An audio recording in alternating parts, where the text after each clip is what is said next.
All right. I will now call the Monday, October 3rd, 2022 Town Council meeting to order. If you would, please stand and join me for a pledge of allegiance. Pledge allegiance to the flag of the United States of America and to the republic for which it stands, one nation, under God, indivisible, with liberty and justice for all.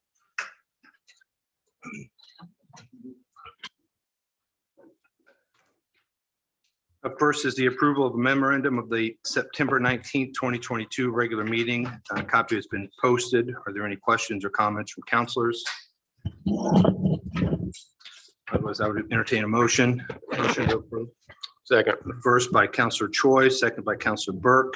All those in favor signify by saying aye. Aye. All those opposed, same sign. Motion passes 6 in favor, 0 opposed. Excuse me. Up next is the approval of claims. Are there any questions for claims from councilors? Make a motion to approve. First by Councilor Trailer, Second. second by Councilor Garrett. All those in favor signify by saying aye. Aye. All those opposed, same sign. Motion passes 6 in favor, 0 opposed. Up next would be a request to speak on agenda items. Amy, do we have any? No, we do not. Very good. Up next then would be the mayor administration update. I see the mayor's here. Good evening. Good evening.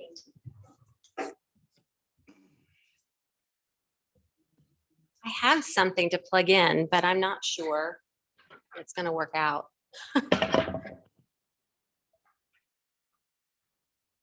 Joe, do you have one of those things that will hook into a Mac? It's probably not going to do that. I haven't really looked at the agenda. Is there a budget process that's going to happen after some of the new business? We are going to have a budget update, Okay. a budget update presentation.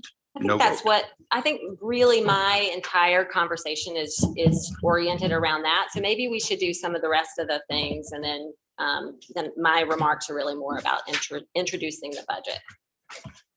I have no That's problem my with that. update. So Sure. I'll just hold off until it's appropriate for the agenda. Very good. All right. Thanks. Up next is a council update. I've got a brief update for the council specific to the executive session request. The language that is centered around what qualifies for an executive session includes the initiation of litigation, pending or threatening litigation. On Friday, I received an email from one of the mayor's attorneys citing the statute and the reasons for the requested session. As such, Heather has already reached out to one of the mayor's attorneys requesting dates, and we will be coordinating with the council to find a date and time that works for all of us. So that will be forthcoming.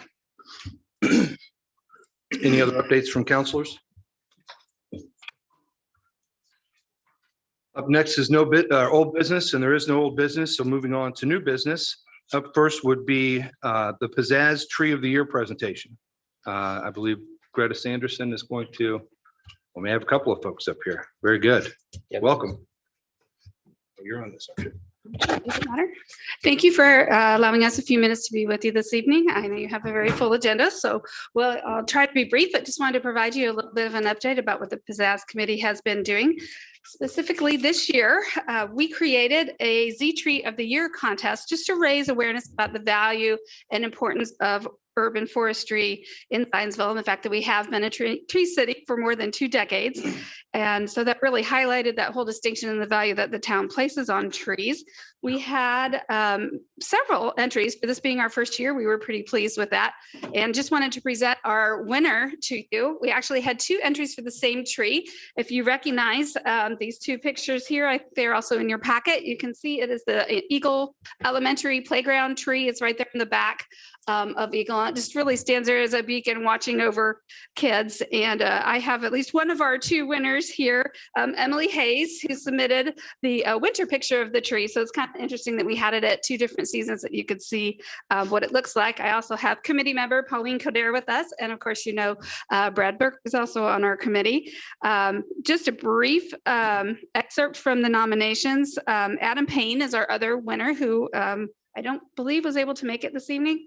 And he wrote that in addition to being part of the community now, the tree of a size suggesting it has been around for more than 100 years, which means this wonderful oak tree would have been part of the activities when the area was Zion Park in the early 1900s. And Emily, I'll read a little bit from yours if you'll allow. She wrote that this special tree has watched over Eagle Elementary children for decades, hosting imaginary adventures and comforting children, all while being a constant presence and standing out among the other trees. So I thought those were both just very lovely sentiments, and anybody who's ever had kids in Eagle or thinking about how long that tree has been there, watching over children, just made it for an excellent candidate for our first tree of the year. So each of our winner was going to receive a $100 Earth and Turf gift certificate. Since we had two, we have two $50. They will share that. And Emily has very generously offered she would like to send hers back to Eagle. So we will get that to the school so they can use that for their landscaping at the elementary school. And then we have these two plaques here that you can see with the photos that we are going to actually mount on the wall. I think this was Brad's idea, on the wall, kind of under the stairs outside of the Fanimation conference room. So we have these two things here as a presence when everyone enters town hall. There's something that will be right there, kind of front and center for them to see of Zionsville, the priorities we're placing on forestry, urban forestry and trees in our community, and to just recognize that importance. So thank you for this few minutes to present and just kind of share that update. And thank you very much to Emily and Adam for submitting their entries. Thank you. Thank you. Thank you. Do you want to show everybody? Those are really Yes, neat. please. Let's make sure we get a picture too at some point if you guys are going to hang around. I don't know. It's a pretty long, You might potentially want- long yeah, You meeting. might want to hop down there for that now. Yeah. Wanna do that? Do it. I'm thinking it might be past his bedtime by the time we're done. Yeah. Good point.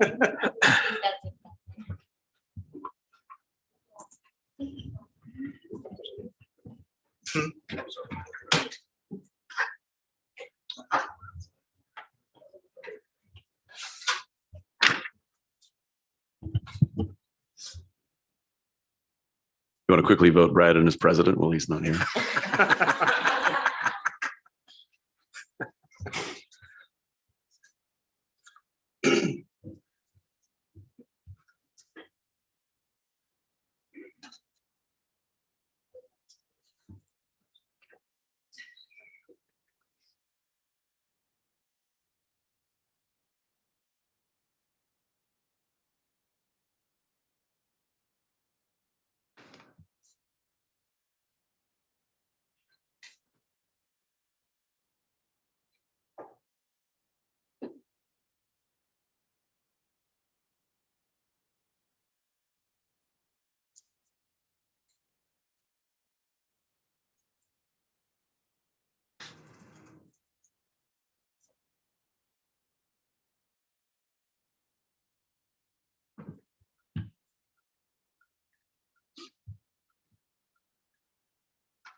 Right.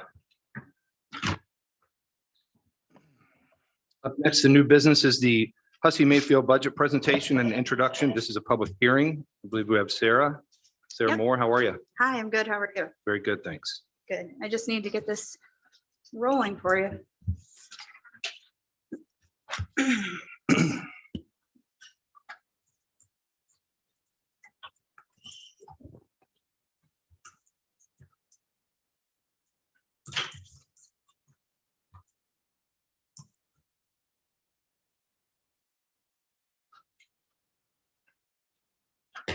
All right.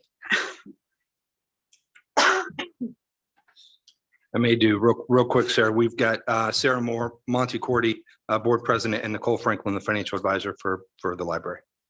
Sorry. Well, that was what I was going to say. Oh, so- Sorry.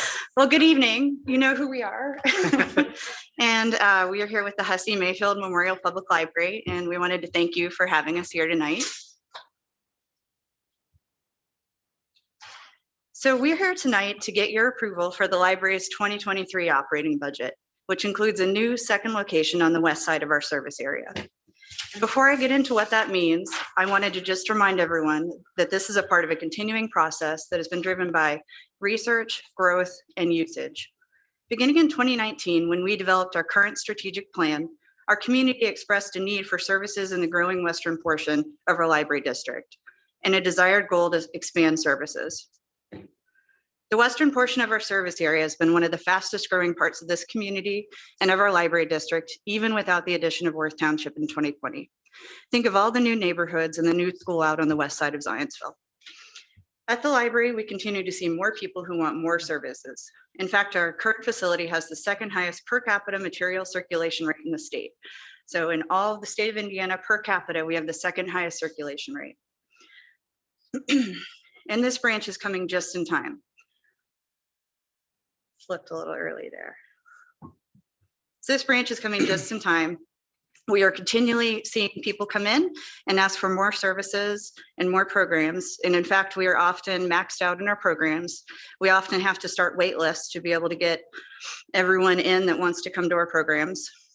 And this branch is a convenient and easily accessible second location for all cardholders.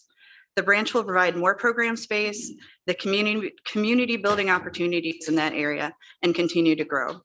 In addition to providing a second location to meet these growing needs, this branch provides an opportunity for more and different types of programming and spaces. And these are the things that people told us that they wanted throughout our research. So I have mentioned when I've been here before that we have a strategic plan that we worked on starting in 2019. We did a lot of research with the community. We talked to some of you. We went out and talked to many stakeholders. And then we also followed that up with the 2020 community survey. And we were hearing again and again that these are the things that people wanted. They wanted more programs and more spaces, and we were just running up to capacity. The location of this new branch will provide convenient access not only for Western Zionsville residents, but for any cardholders that may be going to work or shopping or sports activities out in that area. In the spring of 2021, a survey of cardholders regarding the new branch, 71% of residents from Eagle Union and Perry Township said that they would either use the new branch exclusively or both branches. We pride ourselves on providing exceptional services with limited funds. I wanted to leave you today feeling confident that what we're requesting is a responsible budget that provides the necessary resources to operate this new branch and meet our community's needs. Our current benchmarking shows that our tax rates are well below that of our neighboring communities. And our rate is actually among the lowest 5% of all tax-funded public libraries in Indiana. So we're here today with the next steps in this process to open and operate our new branch, the binding review of our operating budget. Ordinarily, we keep our budget within the standard growth quotient, and it's approved entirely by the library board. However, the operating budget that includes the second location will require us to exceed the standard growth quotient this year. And that puts us into binding review, which requires you, as our binding unit, to review and approve the budget and the operational levy for it. I know someone at some point has asked, so we just want to clarify that this is a one-time review and approval. It's not something you're going to have to do every year, and we'll go back to normal after this next year. This budget was developed by assessing our current figures and looking at comparative Indiana libraries with 2 branches. It covers all of the operational costs to run the same Hussey Mayfield Memorial Public Library that has seen circulation, programs, and cardholder numbers skyrocket in 2 fully functioning locations. So what does this budget mean to taxpayers? As promised, the construction rate will hold below the 2020 rate as stated in the July 2021 Zionsville Town Council proposal. Although the community will see a small jump next year in the addition of the operating levy, both it and the construction bond are expected to decrease as the community continues to grow. When you look outward from 2026, just a few years from now, that rate, which includes a second location, is already getting down closer to the 2019 rate when this whole thing started. So for the average $400,000 home at its highest point in 2023, this amounts to about the cost of a large pizza, about $21. Within 3 years, in 2026, this difference will drop down to about the cost of a latte at Starbucks. So that's 1 latte at Starbucks per household for 1 year. And that's will help us to run an entirely second location with more services and programs for everyone. In fact, a cardholder could save this same amount of money with their library card without even leaving home by simply using our online subscriptions to the Consumer Reports, the New York Times, or the Wall Street Journal instead of buying a subscription. And there are many, many ways like this to save with your library card.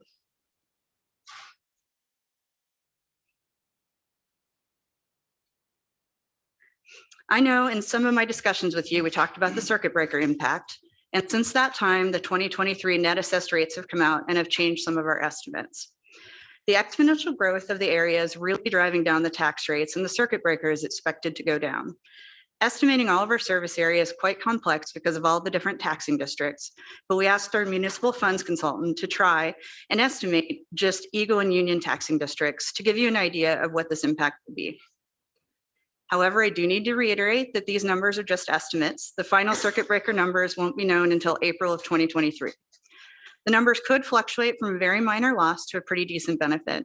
And in total, due to the increased net assessed value, every overlapping entity will see a decrease in the circuit breaker impact next year. And in closing, I thought I'd leave you with a brief update on where we are with the construction of the branch. We've been making great progress with the branch, and due to some flexibility with timing and design, that's allowed us to stay on budget in what I think most people would agree is a highly volatile construction environment.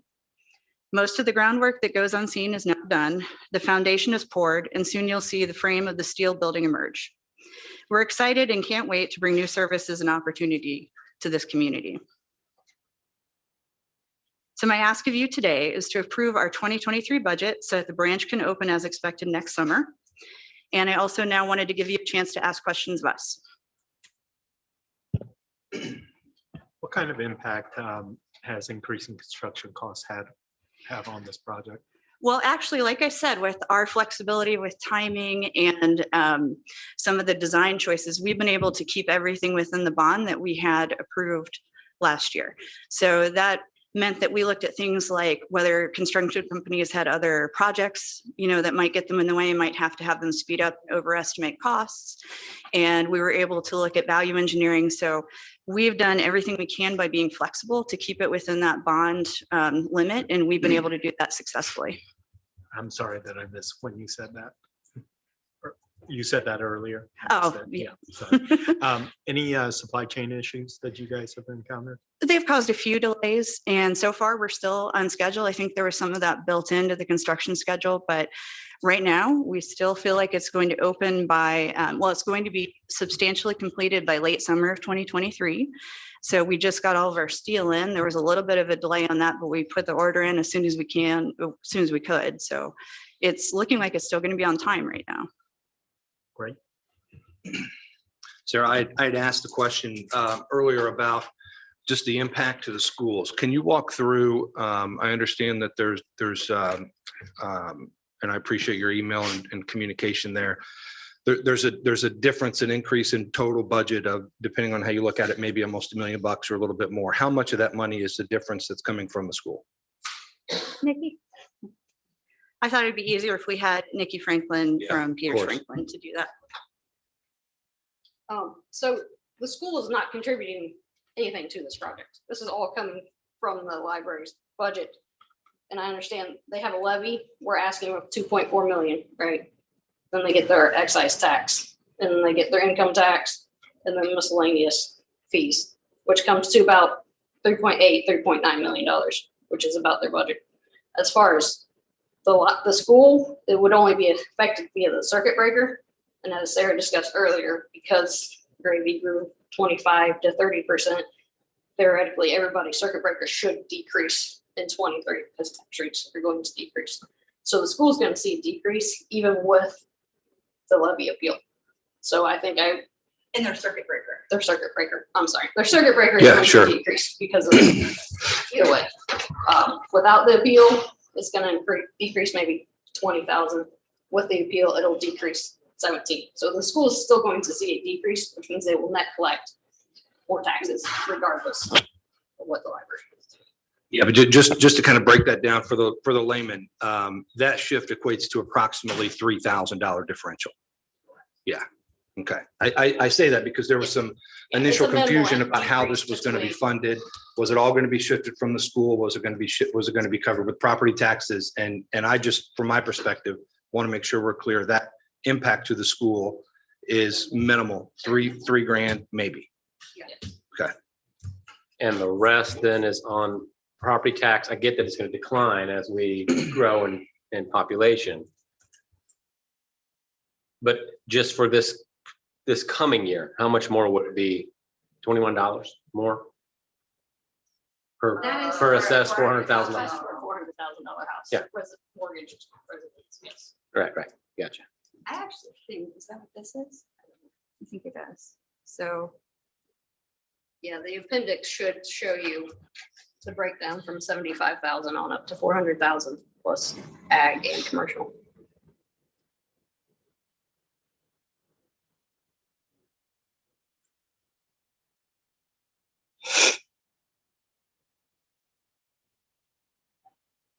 And are these for operating the new library, or is it still for construction costs, or both? that's actually both.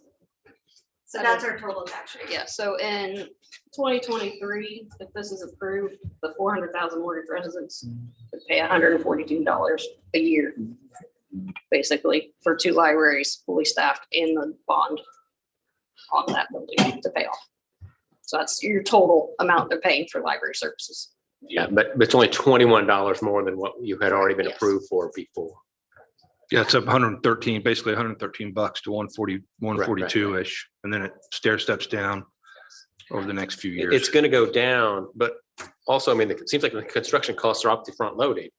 So will there be a change, or is that built in over longer, you financed over a longer period of time? The bond was financed over 20 years. So that payment's already locked in for 20 Okay, years. gotcha. This is an operational budget. This Yes, has nothing to correct. do with It's- construction you guys or are the just building looking at itself. operational budget, correct. Yeah, we had the bond approved and we got a construction contract, so prices should not go up from there. It's contracted in to be covered by the bond. So those actually, we don't have it broken out, but every year, the amount that we're paying for the bond is actually going down quite a bit. And then this one jumps up just a bit for this first change, and then it will go down as well. I mean, the difference between before we started this entire thing in 2019, if you're looking at that $400,000 home, that's $119 for a home. And by 2026, that is $125. So it's difference between $119 and $125. Yeah, I get that it's not a lot of money per se. Was it just that it just costs more? I mean, why the change in your operational budget? Well, we have to operate the second location, basically. So we're doing everything we can to keep expenses low. We've always been fiscally responsible. That's why we're in the lowest 5% of all tax funded public libraries in the state. And to operate the second location, I'm really excited that we're going to be able to do that with basically a very minimal increase that allows us to have 2 locations. It's one library with 2 locations. Every card holder can use both locations. And that's just the difference. It's going to cover everything from staffing to materials to staff the library and programming costs and the like. Was that baked into your initial projected cost though? I mean, when you came to get the bond, you already knew what the operational costs were going to be, right? Well, we're doing this as a process, so it's a step-by-step process.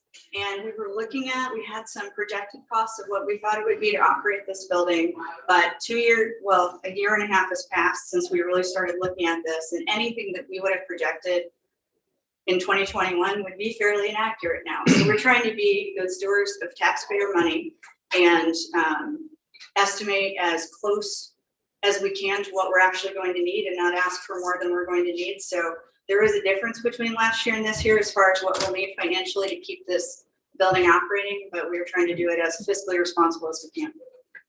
I mean, do you think there'll be, I mean, I see the costs are going to go down, but it could cost more next year or the following year to operate the cost of the budget. So you can't say it's going to go down 5 years from now if costs are going to rise 5 years from now, right? You might be back next year to ask for additional dollars. I don't expect that we will. We have not come for anything to go outside of our standard growth quotient in several years. And that's not the expectation now. So we'll have a standard growth quotient. Everybody does every year. There's a certain amount that we're expected to be able to have to grow to take care of some of those costs. And we're going to do everything we can to stay within that. And I do not foresee us coming back at any point in the near future to ask for any more increases. Thank you. In your 2023 proposed budget, that's only operational costs of the new branch being open for a limited number of months in 2023. Is that right? So you expect your 2024 to be higher than that? Okay, so what it actually is it's the full cost of what I would expect a branch to cost to operate for 1 year, except for staffing. The staffing is what I had in at 6 months. Okay. And that builds us in a little leeway so we don't have to come back next year. Because the whole idea is we didn't want to have to do this to you again and again. We want to do it one time and be done. So there's a little bit of wiggle room in there, and that allows us for any kind of incidental costs that we may not have even thought of with setting up this branch. And we have 6 months worth of staffing, but next year with the standard growth quotient and what that has been several years, being able to estimate that, there's no need for us to come back. We'll be able to cover that. Thank you. Any other questions for counselors? This is a public hearing, and I approve the publication of the public notice of the public hearing. At this point, I will open the hearing. If there are any members from the public who would like to speak, now's your chance. Having seen no one, I'll close the public hearing. Any further discussion from counselors or motions? No discussion. I make a motion to approve. Got a first by Counselor Garrett, Second. a second by Counselor Choi. All those in favor signify by saying aye. Aye. All those opposed, same sign. Motion passes 6 in favor, 0 opposed. Thank you very much. Thank you, Sarah. Thank you. Up next is the Town of Zionsville Budget Update Presentation. I would remind counselors, this does not require a vote. This is an update of the timeline, update of the presentation from the budget meeting that we had. I believe Tim and Kelly and potentially the mayor are all going to participate in this. All righty, let's start this again.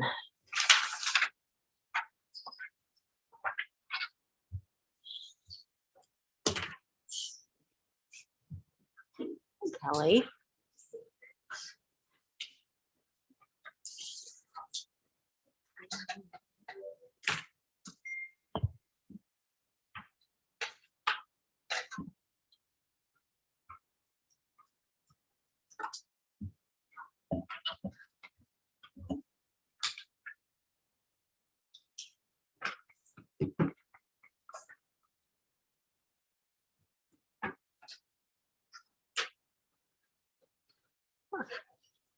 Okay. That's what I want, unfortunately. See it on my phone.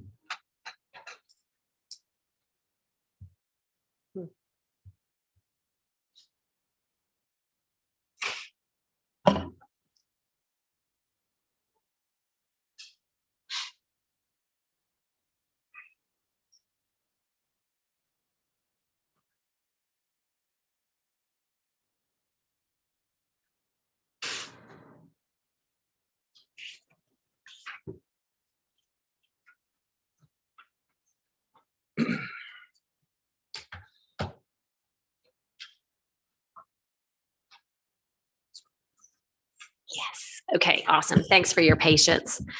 A few weeks ago, we participated in a budget workshop to present the proposed 2023 budget and for department heads to share their priorities. We indicated that we expect a 9.3% increase in revenue in 2023. In addition to this revenue increase, the DLG fund balances have grown by $5 million.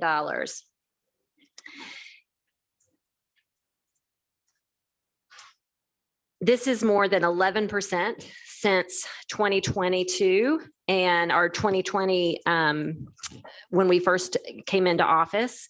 And the DLGF fund balances have grown by $5 million. This is more than 11% since I took office. So Crow and I have shared that Zionsville is in a strong financial position. Our cash balances and reserves are very healthy. So for 2023, this budget is a refreshed focus on investing in capital expenditures, community investment, and town personnel. During the September 22nd budget workshop, department heads presented their capital expenditure priorities. And following that workshop, Town Council President Jason Plunkett requested capital outlays to be removed from the budget. He requested for these expenditures to be added as additional appropriations next year. These capital expenditures reflect real needs now, in addition to community needs. Our approach is to provide a straightforward and fully transparent 2023 budget to the public. This approach allows staff to plan for purchasing in the fiscal year ahead, just like anyone would in a private business. Requiring additional appropriations outside of the budget process is an administrative burden due to the time, money, and staff resources needed to prepare resolutions, public hearing notices, and supporting documents. It also fails to provide a full outlook of municipal spending in the year ahead. I will share some of these capital expenses that were discussed during the budget workshop. In the Department of Public Works, expenditures include nearly $420,000 in replacement of or purchase of critical public works equipment. This includes a backhoe, a pickup truck lease, a leaf vac, a heavy-duty trailer, and more. DPW needs to be able to get in line for purchasing this equipment like other municipalities across the whole Midwest. With resources and supply chain operations less reliable, orders may be backlogged, and we don't want to find ourselves behind other municipalities in obtaining this equipment. DPW expenditures also include $850,000 in pathway construction and $75,000 for an Oak Street corridor study. There are 4 proposed pathways for construction: the north side of Mulberry Street, the northeast corner of Maple Lawn Farmstead along both Whitestown Road and County Road 950 East, the west side of County Road 875 East, and the south side of County Road 400 South. I'm sorry, hold on a second. You bet. Counselors, I know you guys are probably looking for this in your packet. It's not in our packet. So this was not included in our packet. These proposed pathways are near schools. The pathway along the north side of Mulberry Street will offer alternative routes to and from Zionsville High School and Zionsville Middle School to possibly reduce the need to cross at the roundabout. The pathways at the northeast corner of Maple Lawn Farmstead will offer more options for pedestrians to get to and from Zionsville Middle School, as well as Zionsville High School. The others, the County Road 875 East and County Road 400 South pathways are needed to get students to and from Trailside Elementary, as well as the many activities held at the school sports complex. We have heard time and time again from our citizens that they are not just requesting new pathways, they are demanding them, especially along school routes. Safe routes to school should not be delayed, particularly when we have fund balance accrued to fully fund projects like these.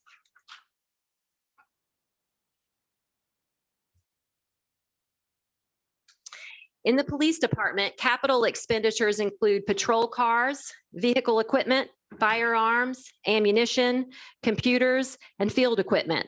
This includes radios, radars, SWAT team gear, and bike patrol gear. This equipment is vital to ZPD's patrol work, as well as their service in our school system. Body armor has an expiration date and needs to be replaced in a timely manner. We are proud that ZPD is a progressive department and well-equipped with body cameras, in-car vehicle cameras, and more. Let's ensure they are able to maintain the highest level of service our community has come to expect. The fire department's capital replacement plan includes $3.2 million worth of requests. These requests include the replacement of 1 engine, 2 tankers, 1 medic, 1 support truck, 1 car, and 1 fire inspector truck. ZFD has not replaced any apparatus over the past 2 years. A municipal fire apparatus was formerly on an 8 to 10 month delivery schedule.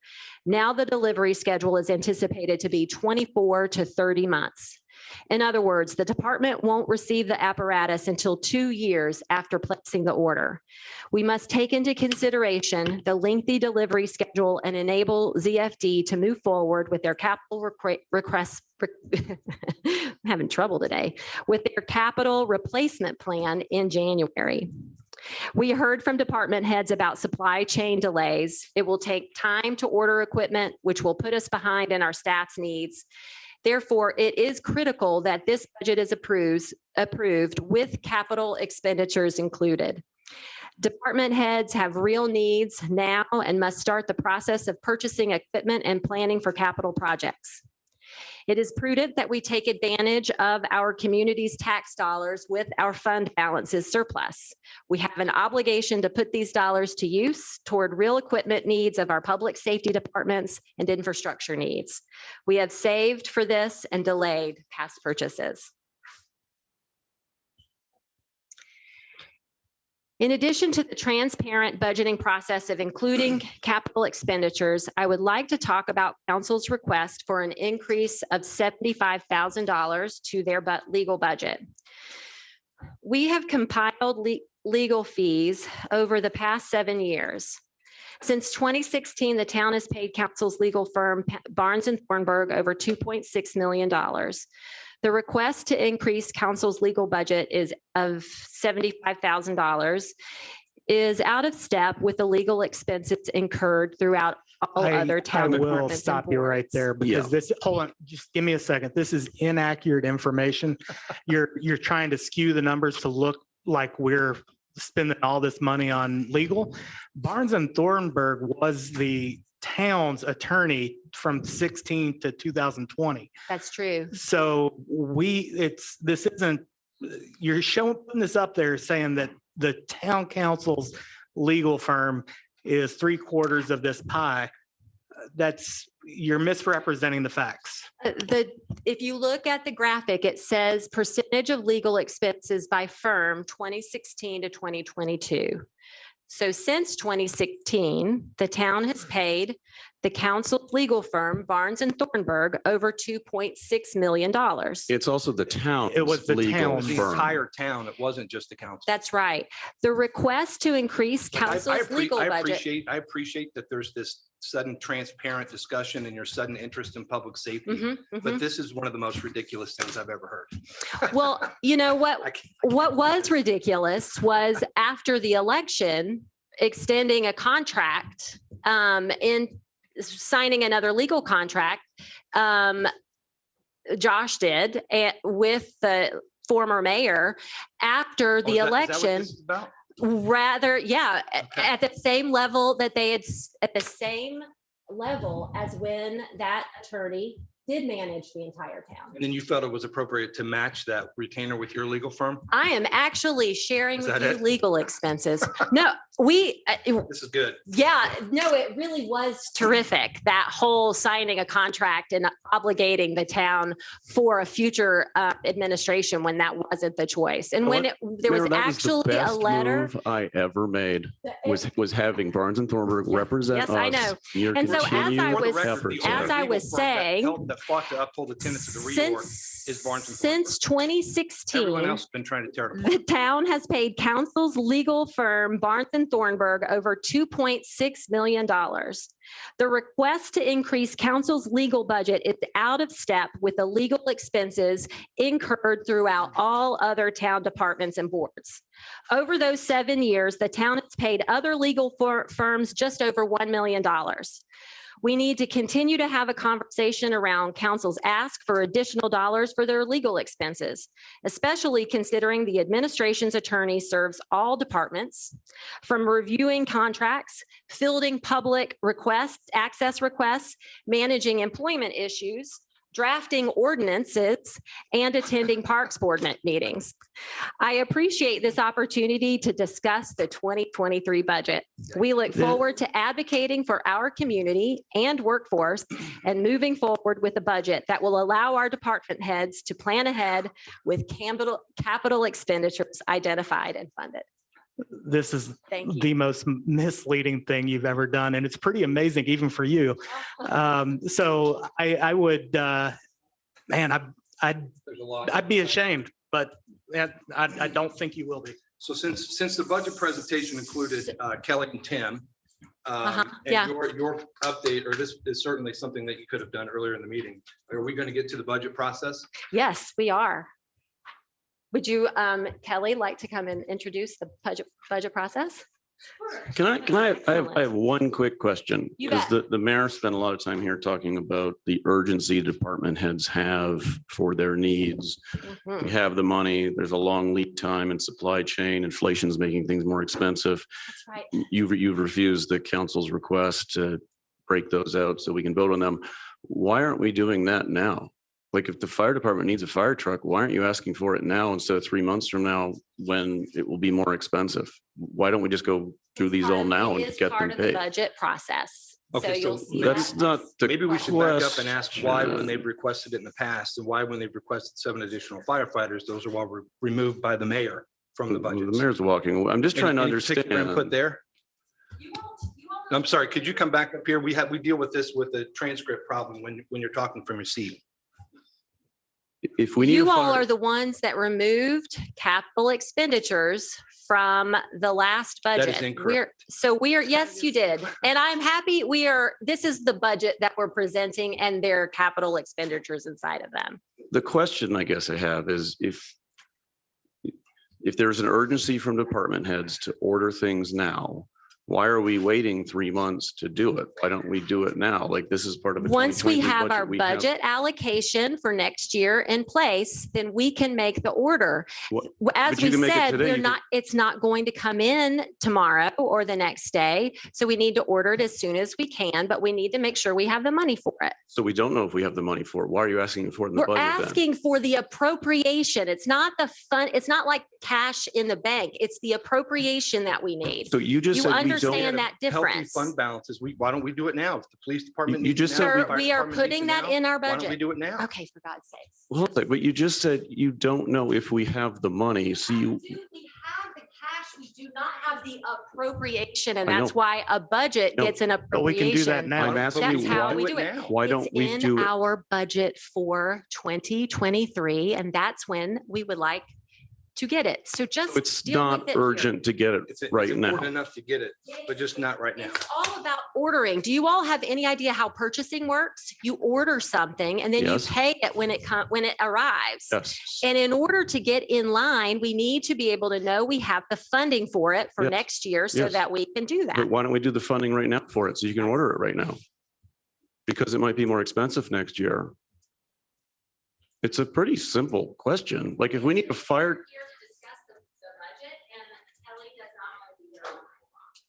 we're Not your call. inconveniencing you in asking, geez, I'm sorry, this is an inconvenience to everyone to discuss this stuff, but And to That, be clear, I really, after our last meeting, I was optimistic. I left there optimistic because it was a good meeting, lots of good, transparent back and forth. And then I don't understand what happened between then and now to get this grandstanding speech with misleading, very misleading information and slides that you were intentionally trying to mislead people.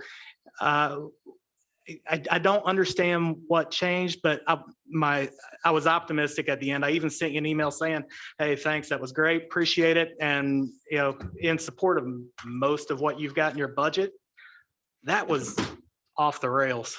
I would also point out that since Barnes and Thornburg's been the attorney for the town, their retainer has been the same, $186,000 a year the entire time, which would equate during that period Except to when we roughly got sued. to roughly 930,000 retainer dollars. All of the additional fees that were paid by Barnes or to Barnes and Thornburg from the town were because the mayor sued us and because we had to fight that twice and because there were bond obligations and there were other ordinance.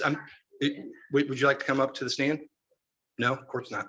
So all of that information, right, that being sued twice, and bond obligations and all the stuff that they now have Ice Miller for, which was a separate item on that pie chart. Worth, what an incredible Pretty interesting. misrepresentation. Incredible.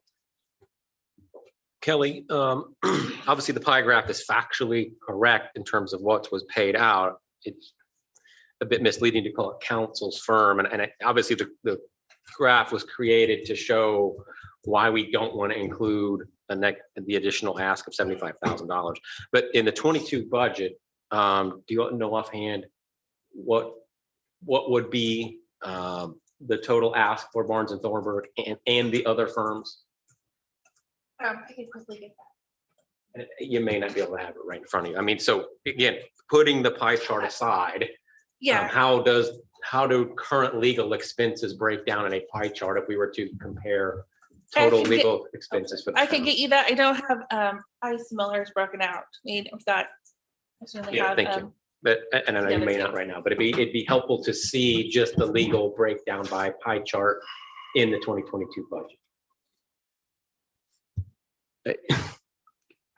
This is crazy. Yeah, I don't, Like I don't- I agree with Brian. We had a great meeting last time. I was willing to come in and thought this budget's going to get a $42 million budget is going to get blown up because the mayor thinks that we shouldn't spend $75,000 more on law, legal. That's crazy, Mayor. Like that makes no sense. Retaliation? No, I'm not going to vote for a budget that I'm not engaging with the mayor anymore. That's insane to me. Like, I don't understand. I don't understand that. I don't get it.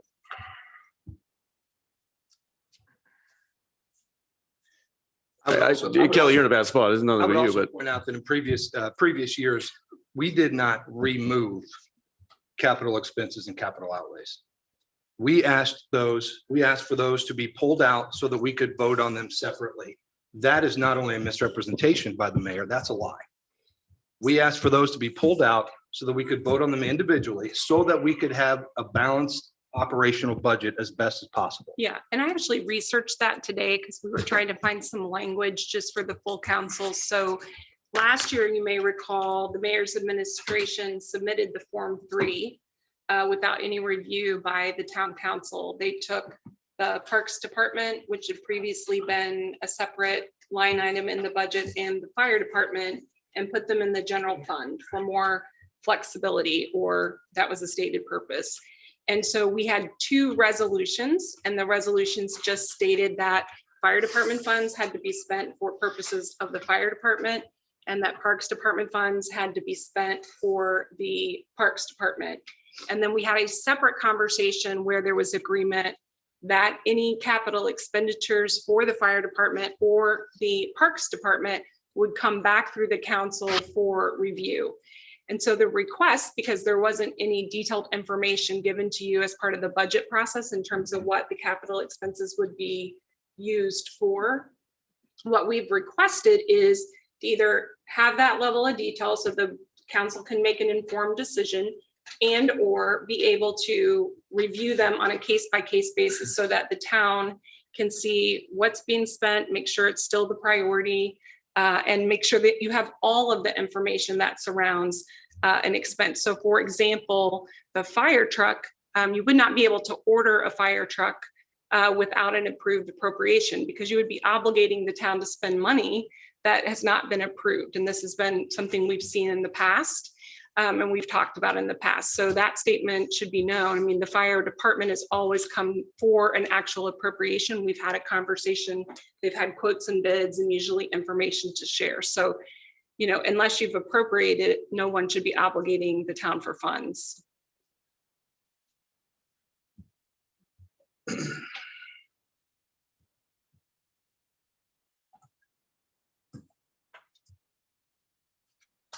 So other than denying in the budget, the ask from the council to increase the budget to Barnes and Thornburg, what were the other reactions to, and I know this came a few hours ago, what were the other reactions to council's needs from the budget workshop?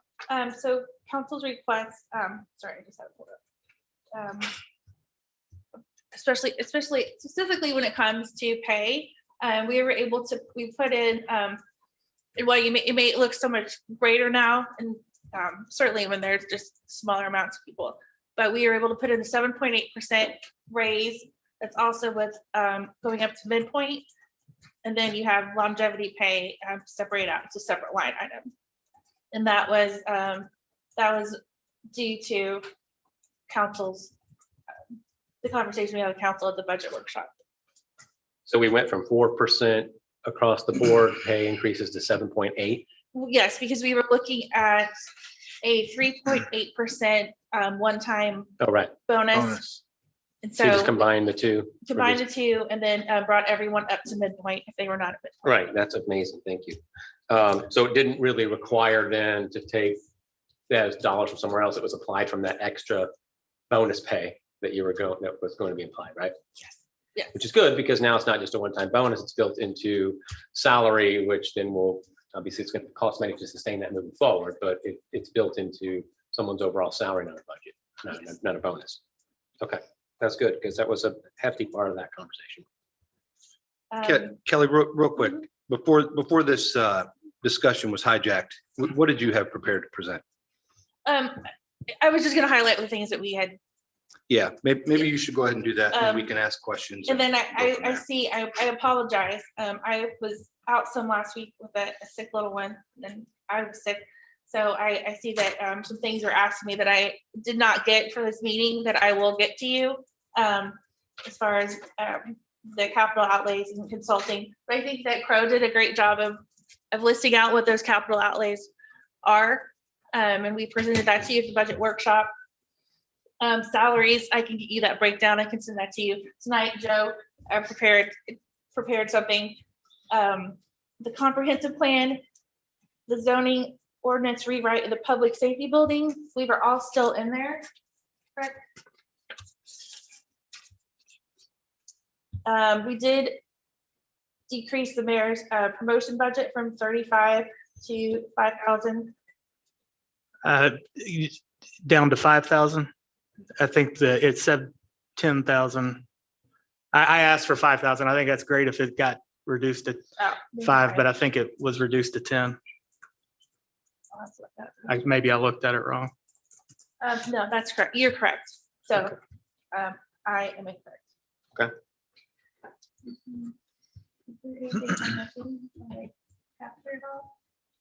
If nobody, somebody to help. I believe that covers it.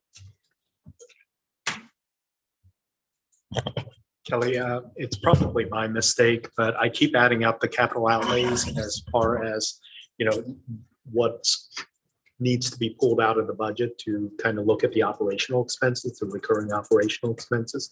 And I still keep coming up like $1 million short. So I'm adding something wrong. Are you taking them all out of one fund or are you taking them out of various funds? I'm taking them out of various funds. Okay. So anyway, I'm I know likely you had it's asked me about doing- that. Yeah, likely it's me doing something wrong, but I just wanted to make sure we double check. Okay, that. I'll double check that. For some reason I was under the impression that you were only taking out, because I think that the worksheet that Crow presented highlighted mostly highlighted what was coming out of CCD. So I, for some reason, had the impression that was where the only place you're taking out of. So my mistake, and I will get that list.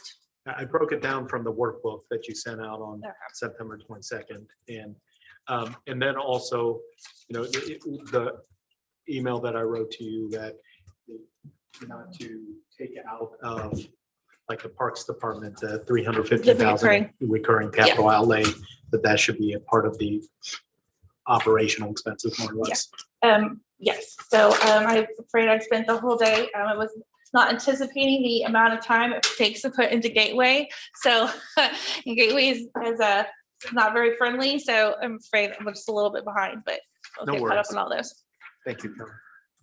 Kelly, is there like a red line of what was changed between the budget presentation and now? So for example, and not picking on Joe's department, but you know, the request in the budget presentation was 933,000. And I asked in the meeting, you know, given all the new increase in people, is this okay? And I was told yes. And the new budget now is 1.136 million. So it's gone up by 200 grand. I'm not saying that's not appropriate, but it's hard to follow along sometimes because we do get these things very last minute and trying to digest it all and ask questions. And I know you are on a timetable. Is there any sort of like, hey, here's what's moved, here's what's changed, here's what's added? Like, is there any way to quickly digest that? Because we were in a good place and then there's been a bunch of changes based on feedback from us, that applying of that grant, all sorts of stuff, seeing how that money was dispersed or if any of that money is savable so that we don't have to spend capital expenses, or if we can spend capital expenses now instead of later. It would just be helpful, I guess, for me to understand that. Does that exist or do I need to do that myself? It does not exist, but I could get it for you. And I apologize. It's all the things that I wanted to do. And here we are at this hearing and I don't have it done. In that particular case, I can tell you there was a decision to hire a director of IT. So that's why you see that increase in that budget. So that's a new position that wasn't shared previously? Correct. So you would see that increase in the salary line. Yeah, I agree with Josh. I mean, we can see the old budget and the new budget, and other than crunching and comparing both, it would be nice to see these were the changes that either went up or down. No, you're absolutely correct. Yeah.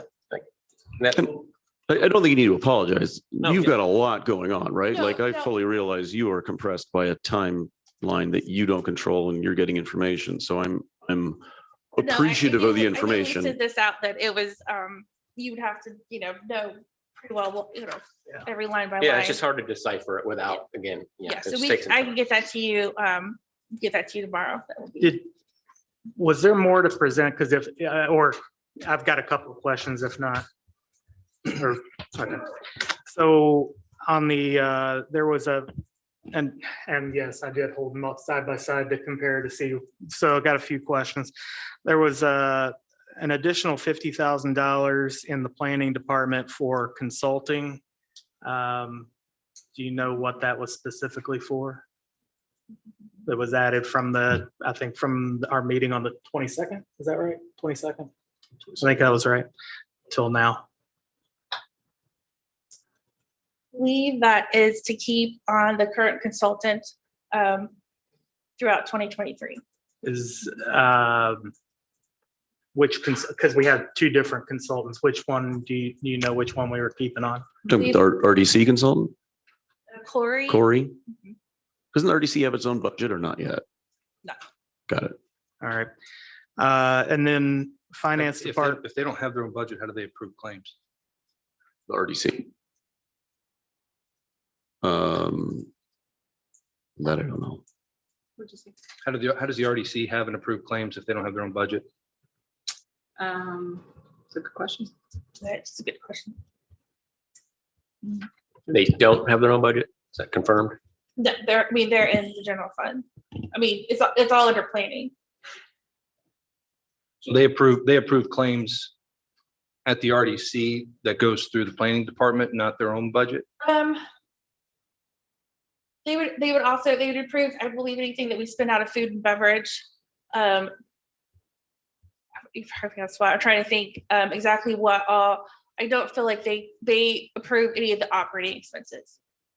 They approve anything out of. So I guess the, I mean, I'd like to understand that a little bit more. Does the RDC approve it and then it comes to our claims as well? Is that, so it's not, They have their own. I'd have to look at it quickly. I on guess RZ. Parks does that too, right? Are they the same? But we don't approve parks claims, do we? No, they have their own. The parks department does. So they do have their own debt limit. So I don't know, Tim, if you can maybe speak to that. I always understood that they had their own like tax increment revenues that came in from TIF that were deposited into their budget. And and that they're able to then reinvest those, TIF proceeds into projects for the town. I think they also have their own debt that comes in, but I would need somebody to, they have a levy on the property tax specific for the redevelopment commission. So I don't think that redevelopment commission debt levy is in the town's budget. I think it's specific to the RDC. And so then that's how they're able to review their own claims. They have their own claim making authority. So it's my understanding that property tax stream goes straight into the RDC. The RDC then takes that as well as, TIF revenue or anything else, project fees or expenses, for example, if a piece of land is sold or the developer agrees to any additional, caveats or payments, that's all in the RDC budget, and they manage that separate and distinct from our process, is my understanding. Tim's nodding, so that makes me feel good. Yeah, so all of the expenses that they are approving either come out of the TIF fund or the food and beverage. All right, and going back to the 50,000 for the planning consultant, I did ask when we got the documents for the meeting on the 22nd, I noticed that the planning department didn't budget for that individual. And I did ask, I said, does that mean that we're not going to have that person anymore? And the answer was essentially yes, because we've hired a department head for that department. That was my mistake for not getting clarity. Okay. Okay. So that's been added back in. And then on finance department, consulting went up from the 22nd until now by $100,000. It went from 50,000 for consulting to 150,000. I want to say that's just a better representation of what we pay Crow. I feel that 50,000 is certainly on the low side. So we're just trying to right side. But it's a change from previously presented budget. Yes. And then the construction, it's only 3,000, but I assume it's just basically finishing off that wall. Well, it's actually now just an extra refrigerator and hopefully an ice maker. So we decided no construction right now until get all staffed up in finance, and then we can go from there. And then the Parks Department, the part-time salaries went up by 65,000. Is that additional part-time staff? I want to say he pretty much budgets for his staff as he knows that he's going to need. I don't know. I'd have to look.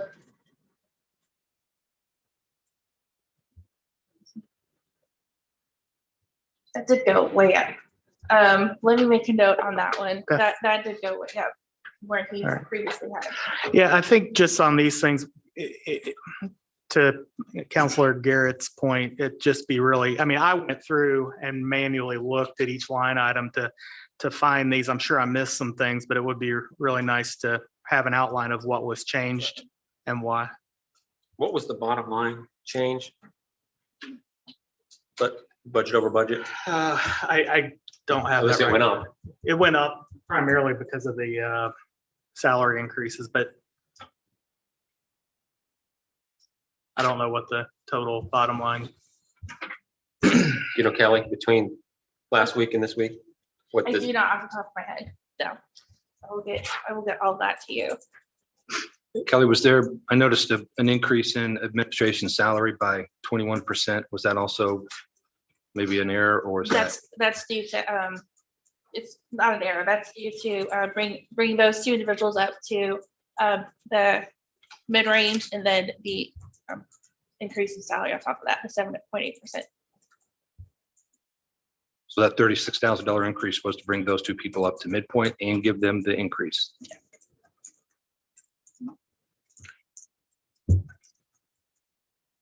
If we approve, or the purpose of tonight is to review, understand, my understanding, Heather, is forms 1, 2, and 3. If that's the case, and It would, I think what we were planning is Form 3 which would need to be reviewed and approved by the town council before it is submitted to Gateway. And so forms 1 and 2 sort of make up form 3. So there, I mean, when you see form 3, you also see forms 1 and 2, really, in terms of detail. So form 1 is the expense side and form 2 is the revenue side. And then they roll up into the form 3. You have kind of a full budget, revenues against expenses and vice versa. And then you have the publication of the public hearing. So it's my understanding we don't have that available tonight. Originally, we wanted to have it tonight because in order for the October 17th meeting to be the public hearing on the published Form 3, you have to have 10 days in between when you submit it to Gateway and when you actually hear it for public hearing and for public review.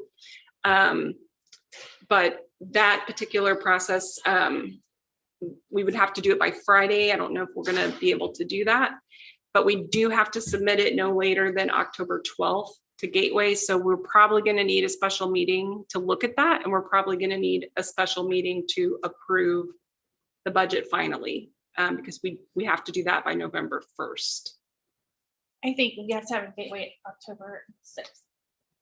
We need the November 7th, the October 17th deadline. Right, okay. Yeah, so you need 10 full days, but I don't know if we'll be able to do that if the council wants to review and approve it, which is what we had agreed to prior to as part of our budget schedule. And so we really have until October 12th is the submission date deadline, and then you have to do 10 days. So that would put us at October 23rd, which would give you a 7-day window before November 1st. And you really need to do it by the end of the month. So it's the 31st, because the first is sort of. Is the Gateway deadline the 6th or is it the 12th?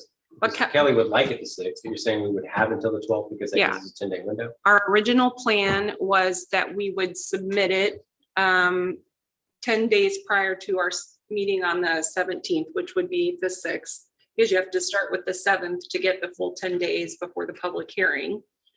But the statutory deadline is actually October 12th.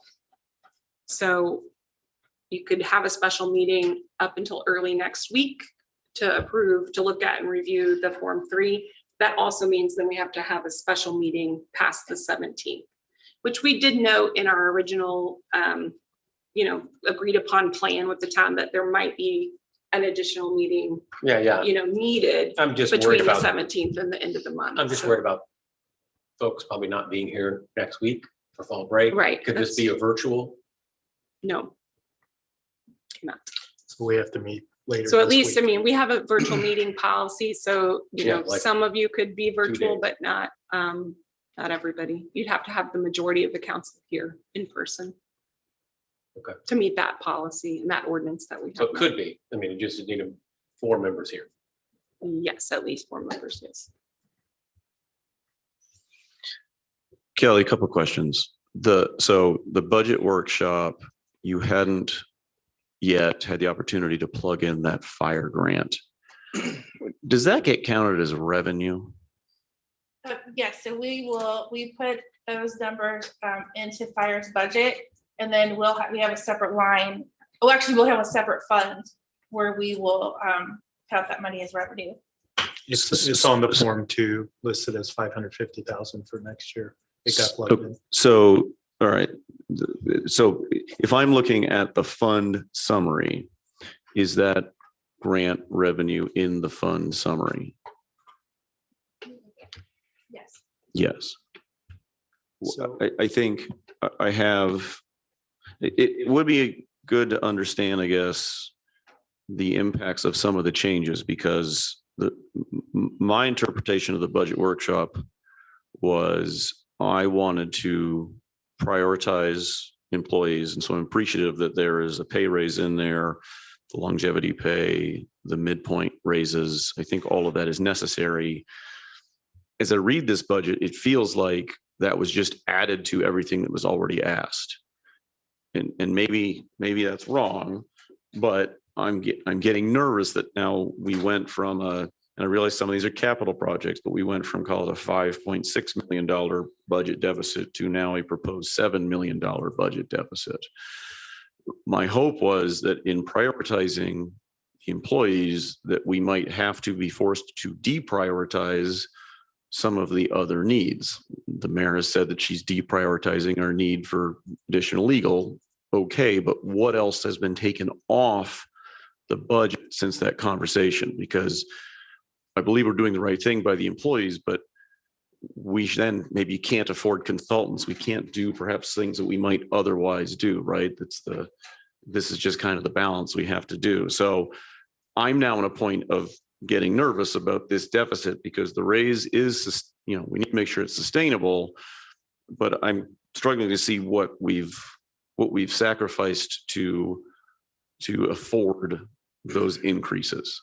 And I need a better understanding of that, or I think we need to relook at some of this spending because we may not be able to afford some of the things we've previously thought we could, just again, by prioritizing employees. Sure.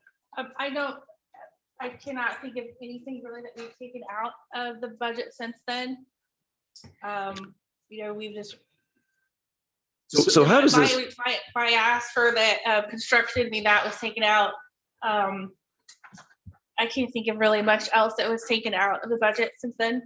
So that's sort of what I read, and I guess, and Heather, I'm not, or both of you, how does the council balance some things that were done, the things that, if this budget was put in front of me with a $7 million deficit, I'd have some hard times voting for that. I want to get down to a more reasonable number of an operational balanced budget and some capital projects that we can decide if we want or not.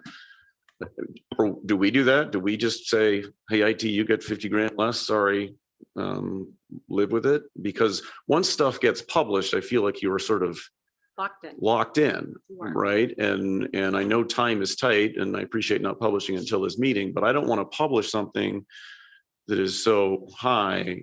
I mean, if it's published and we can take away, maybe that's the solution versus, I know once you publish, you can't add. But maybe if you publish this just to meet the deadline, I would certainly encourage the mayor, administration, department heads to relook at how we are going to pay for some of these pay raises that are coming in. So one of the things, Councilor Garrett, when we had the budget workshop on the 22nd, and this is where back out the capital outlays and separate out the recurring capital outlays from. So when we did that, kind of the back of the napkin calculation, when I did that on September 22nd, we actually had an operational surplus of about $1.2 million. Okay. So, I mean, that's the cushion if we want, but I'm also confused because when we look at the difference between the September 22nd budget overview and this budget overview, even though we added $550,000 as a separate category for the SAFER grant for the fire department, I didn't see that similar increase in our revenue. So that, so something, and I'm good with numbers, but not this volume of numbers thrown at me. So something didn't add up for me. 14.65. I think it is in the fire revenue, Alex. Well, if you look at major revenue sources, is that SAFER grant not in the supplemental budget tables that you? I think it's in the miscellaneous revenue under the fund summary. Yeah, it should be under miscellaneous. Where is that in the supplemental budget table?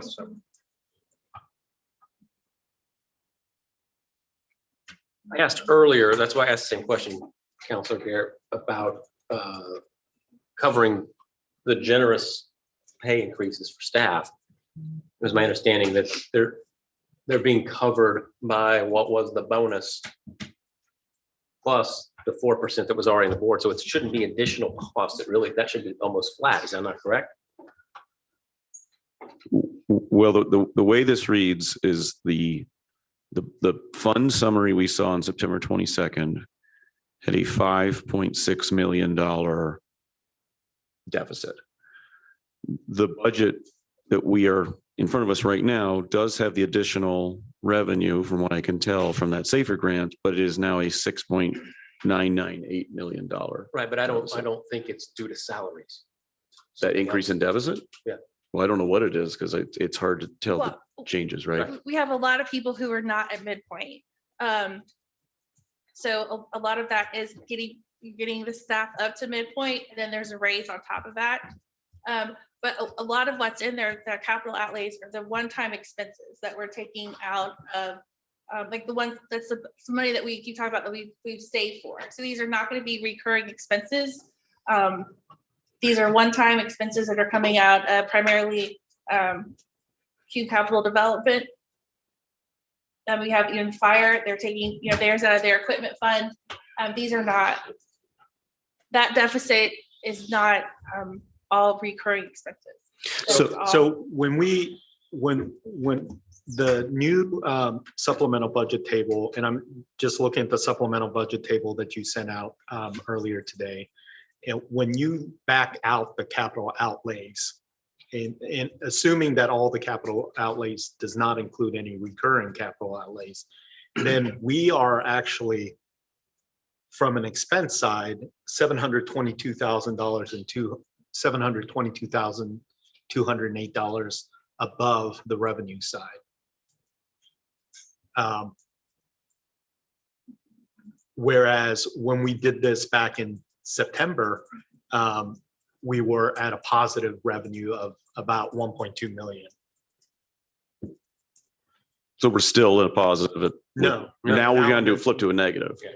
Right. So I think that's what I want to understand is I get the capital costs, and I'll reiterate what I said on the 22nd meeting and just earlier is if there is a capital need and we have the money and we've saved for it, it doesn't need to be tied to a budget, come for an appropriation at any time. And that's a message to any department heads. If you need a police car, a fire truck, a road, whatever, I'm happy to hear it at any time. What we've done in the past has been to take those out to pass a balanced operational budget that has been highly touted by both sides as passing a balanced budget. And then we take those capital requests one at a time and determine what's the need, can we afford it? It's a one-time expense. It's very easy to understand that. So I'm disappointed we're not doing that at President Plunkett's request for this budget. But I would like to understand operationally, are we now in a negative because of these salary increases? And then what can we prioritize to take out to get to a balanced budget operationally while still looking at capital expenses? I think that makes me feel good that it is sustainable because the salary increases are the biggest piece and that will be ongoing. And so if we have to cut, to Councilor Choi's point, $720,000 in operational expenses to make sure that that is balanced, I think that is a worthwhile exercise to do. To give you an example, and I should have, wish I would have sent this out, to get all the employees, remaining employees who are not at midpoint to midpoint, it's be $380,000. So, I mean, that's a large expense.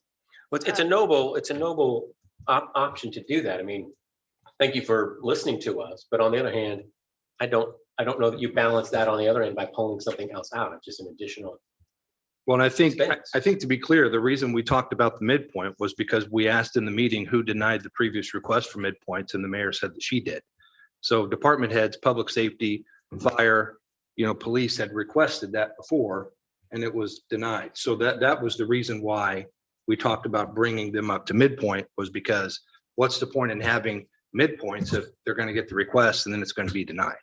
So that's what it was for. But even if you put it in, was there a discussion about, say, an additional $300,000 in cuts that would have to be made somewhere else? No, I think I don't know if we moved the expenses to CCD from that. So, no.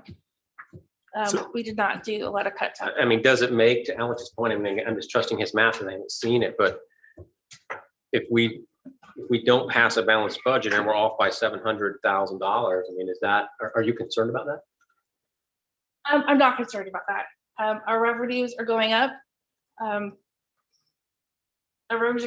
We lose a lot of money just with a lot of turnover. staff, if we could keep good staff here, that's gonna help a lot.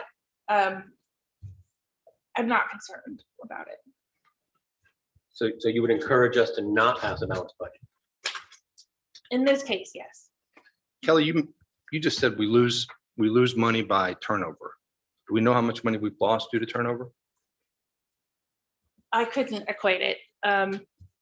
In the time I've been here, I mean, I've lost one person. I know that is something that we talk about, something that I know Joe is trying to put numbers to, but I certainly would not be able to do that right now. But we've had a lot of turnover. From what I understand, I've only personally witnessed one, but I know it's something that we hear a lot. I think also, Kelly, weren't you suggesting that we also save some money with staff turnover because you're not paying those salaries at a certain point?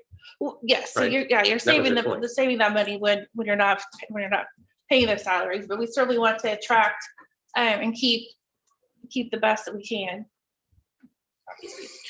Yeah, I'm a little concerned that we would, and I get that you could pass it and then we make some assumptions that because we would have turnover, which the point of getting the raises and the midpoint is to have much less turnover. So Yes. hopefully that resolves some of that problem. And so I wouldn't want to count on it as a revenue stream to have more turnover, if that makes sense. So I get what you're saying. And I mean, I think we all push to prioritize those dollars, but I'm also equally prepared to cut somewhere else in order to afford those increases in salary. I mean, I think what we need to see, and I don't think you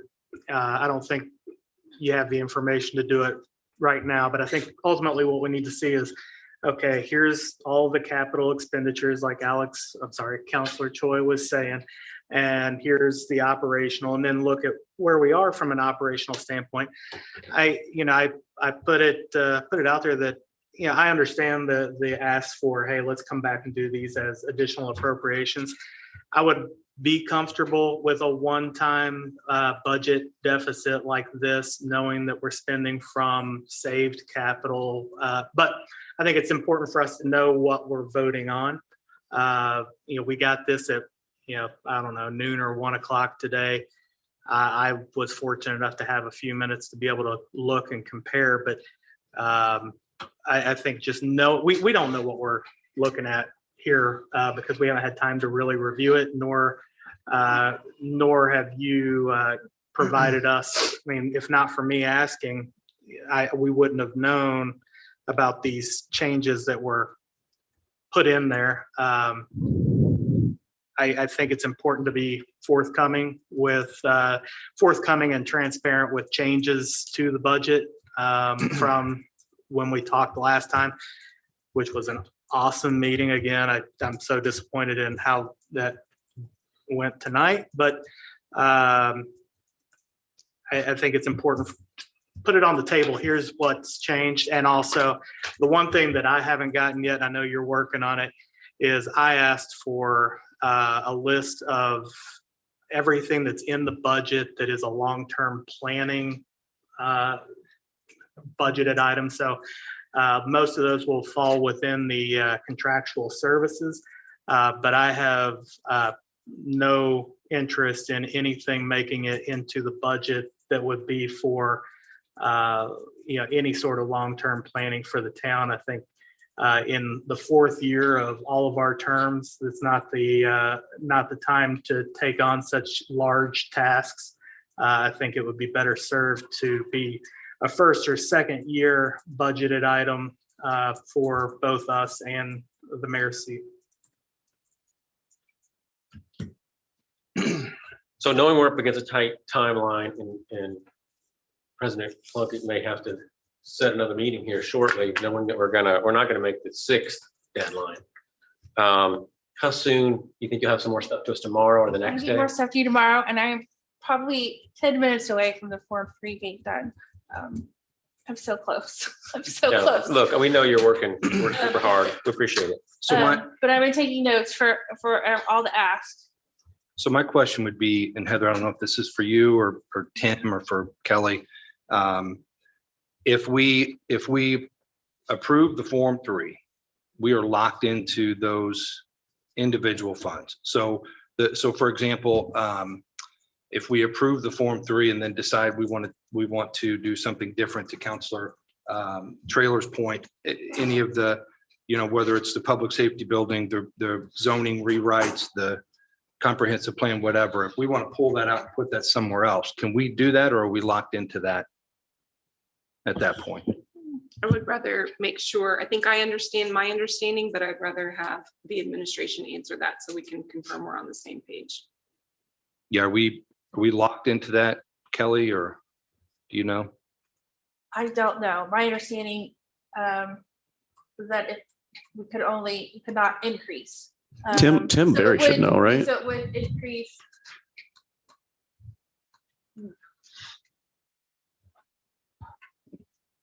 So the Form 3 is the maximum levy. Excuse me, I'm sorry. Tim Barry with Crow, the town's financial advisor. The Form 3 is the maximum levy. The advertised Form 1 and Form 2 would be the revenues and the expenditures. So yes, once you would advertise the Form 1 and for the hearing, you cannot increase those. You can decrease, but you cannot increase those lines. That makes sense. Yep. So Kelly, I know you said you're not concerned with a structural deficit, which I appreciate. You also said the first time the budget was presented that everyone got sort of everything that they wanted. My ask is that the department heads who have scalpels can go back and figure out ways to get us to a balanced budget. If they don't, then I hope this council, led by me, will get us there, but maybe less eloquent in doing it, because I don't know the details that these men and women know about their departments. So if we can split those out and get down to a structural even, right? I'm less concerned about the one-time capital projects, although again, I don't know why we need to wait for the 2023 budget to do those. Let's lock those in now. But I wouldn't want that cut to happen at the sake of the midpoint salary increases, the longevity pays, because I think that is key for employee retention, which is an expensive thing, as you've seen in your own department, other department heads have seen. That's an expensive thing to have to deal with. You lose that institutional knowledge. You've got to go through a recruiting process. You got to find someone, train them, whatnot. So that would be my ask here. Thank you. So I'm going to back up for a second. I hate beating the dead horse. So again, I'm looking at the supplemental budget tables that you sent out this morning. When you look at the $2 million increase on the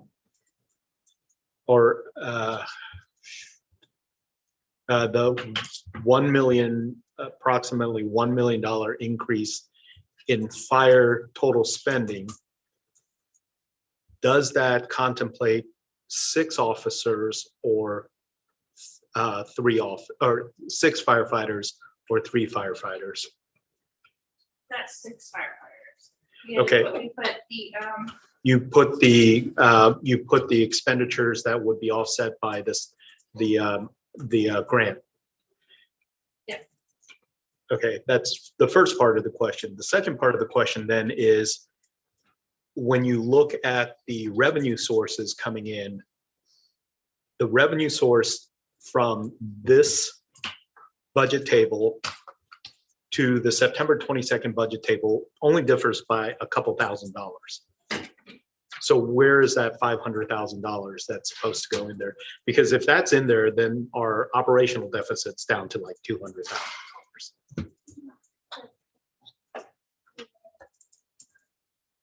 That's what I kept asking, is I don't see that grant in the revenue.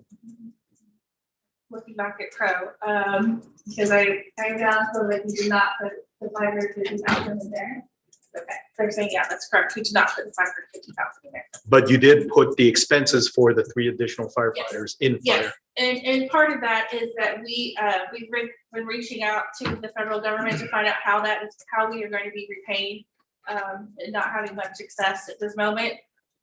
We reached out to our FEMA director for the area, reached out to a couple other folks, and so waiting to find out how exactly that does get repaid.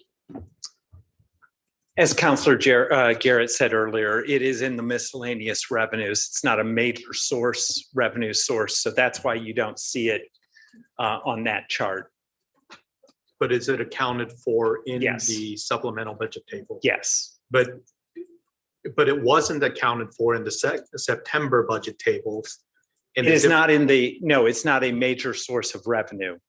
That budget table that you're looking at, which is the major revenue sources, are just the property tax, local income tax, public safety lit, MVH, LRS, vehicle excise, and planning and permit fees. I understand that, but again, because it makes a big difference of about $500,000. 34,525,000 roughly and some change in the September 22nd revenue total.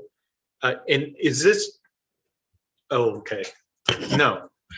So that differs only by a few $1,000s from $1,000 from what we received this morning. Even if it's in miscellaneous, shouldn't it be accounted for in the totals? Yes, it's just not signified there in the major revenue sources, which are tax-based sources. But it should be counted in the totals. It is in the totals. But then why we didn't include it in the September 22nd totals? We did include it in this, but the difference is only $1,000. We can talk offline and go through that line by line with you. Okay. Counselor. Because it makes a difference of whether we have an operational deficit of 722,000 versus 100. It is reflected in there, but it's not on that chart. I can show you within, in the Form 2 where it is.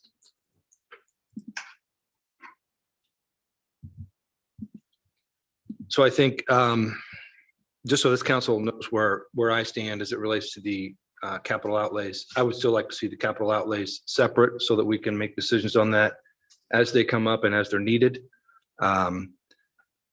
If the mayor had paid attention to the comments that I made at the last meeting, she would have heard me make the reference to the ARPA money that could potentially be used for some of these capital outlays, like the pathways potentially for Lance. I think that that's something, Kelly, that I would still like to see and still like to have out. Ask the mayor if she's interested in using that ARPA money for that. I would. Oh, she left. Sorry.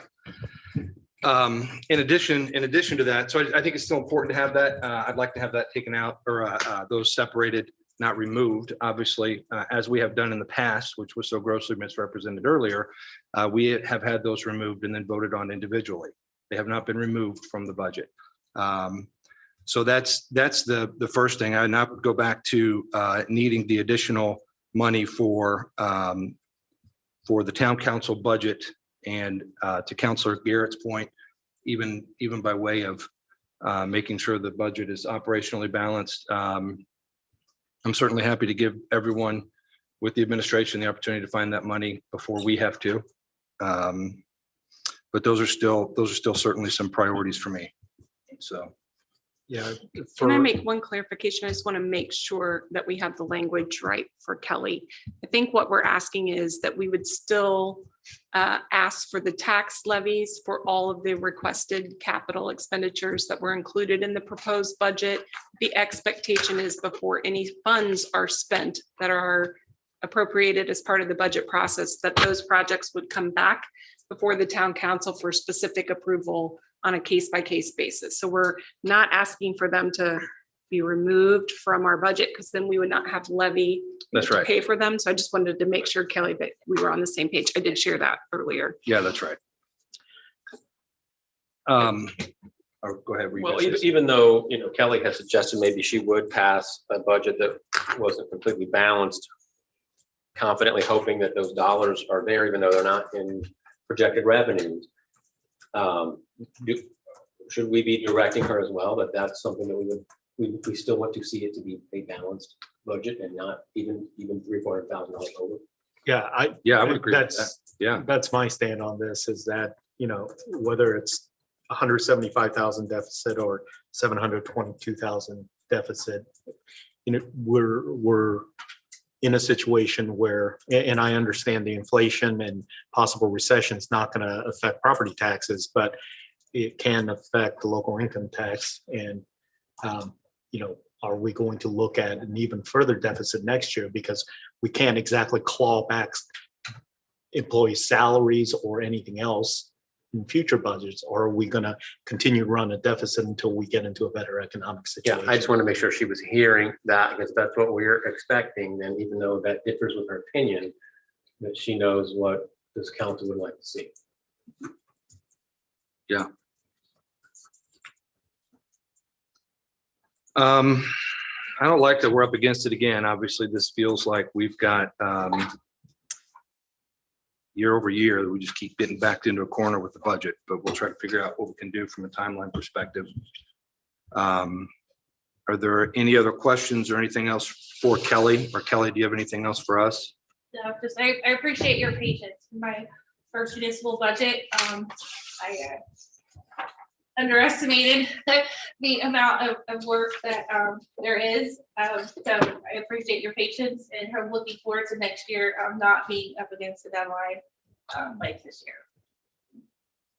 Thanks, Kelly. I think maybe in light of the mayor's comments earlier, I obviously see the fire chief and the police chief here. If there are needs that you guys have right now, are you comfortable coming up and sharing what those needs would be? I mean, because to Councilor Garrett's point, if we can address it now, the mayor says we've got healthy fund balances. The mayor says we have assets available. Why wouldn't we hear that? Why would we wait 3 months to delay supply chain for another 3 months if we can do it now? Maybe we could have an open invitation for them in the future if they want to, or do you want to hear it now? Yeah, that's fair. That's fair. Not to put them on the spot too much. Yeah. Yeah, maybe we could have that at even the next session or the next budget meeting. But I think anytime someone needs something, I'd want to hear about it, right? I mean, I don't know what is needed. I'm happy to do the yay or nay, but I just want to be opportunity. And to your point, why wait? If we take out the capital out, if we take out the capital outlays and do it as an appropriation, not in the future, but now, it doesn't affect our levy in any sense, right? We can still approve it because it's a maximum. Yeah. Right. Yeah, so Correct. I mean, that's one solution, because I think the mayor's concern is, hey, I need this in the budget so that we can plan for these expenditures and order them. There's no reason we can't pull that out and approve it as an appropriation now. Yeah, do it at the next Right. meeting That's right. and order it now before it goes up another 10% in 3 months, 4 months. 5 I would months. say in my time on this council, there has never been a request from the administration across the board that we have not heard. This administration, previous administration, that we have not heard. Tim's smiling, so he has something to Yeah. say. I feel like I could say what Tim's gonna say, but I think it's just by his face, but I'm not sure. Or smirking, I'm not sure. You certainly have the ability to approve additional appropriations with dollars that you have cash on hand. Part of the capital expenditures we're going to take for next year that were planned, we're going to take not only the cash on hand, but estimated revenues that you would collect in next year's budget as well. So obviously you would not be able to spend those dollars yet until you have an approved budget and those dollars are actually available to spend in next year's budget. Tim, what is at the budget workshop, the mayor said we had $57 million. What is the actual cash on hand we have to appropriate? Do you know roughly? If there's 6 million in called appropriations today, that would be in the 2023 budget. And obviously that $57 million figure, and I don't have the full fund balances in front of me, includes dedicated funds as well as bond funds Yes. and TIF funds We, and all of we clarify that every time she makes that statement. the end of July 2022 balances, and I don't have the end of August or end of September in front of me, but for the revenue funds was $28,518,000. Within the Cume Capital Development Fund, that balance stood at 3 million, just over 3 million. In the Fire Equipment Replacement Fund, that fund balance stood at right at $2.3 million as of the end of July. So That is where the majority of your capital expenditures were scheduled to be coming from. There certainly were some other allocations as well. So I think to that point, I mean, if there are things we can do now that make sense to do now, I would wait. I mean, I appreciate that clarification. If there's any other things that need to be tied to 2023 revenues, I don't mind waiting. But again, if we're just sitting on cash, it's not doing anything, and we're going to spend it anyways, I'd rather buy something now than buy something later, given the inflationary market we're in. And I don't have in front of me, but I don't believe any of those dollars are appropriated, but I don't have. Got it. The Yeah, the exacts, but that's a good estimate. Thanks, Tim. I did talk to the fire chief after our last meeting, asking, is it going to make a difference if we appropriate it now versus wait 3 months? And do you want to talk about that real quick? And probably the same question to police chief as well. Love the Zionsville gear, Chief Van Gorder. Thank you. I came from my daughter's volleyball game. They won. Good. Great. To answer your question directly about purchasing now, it would help speed the process up a little bit. We would be prepared to go to bid in the the January, February timeframe. If we were able to do that now, we might be able to move that up and do it in December. There's a lot of specification writing that would have to be done. These are all customized items, but it would allow us to be able to get moving quicker. So it would help, but just nominally. And would there be a significant cost difference or any kind of cost difference? Or we don't? Potentially there could be. It depends on all the different products, from fire engines, tankers. We have bulletproof vests for the firefighters for replacement. There's cascade compressors as well. There would be some cost savings.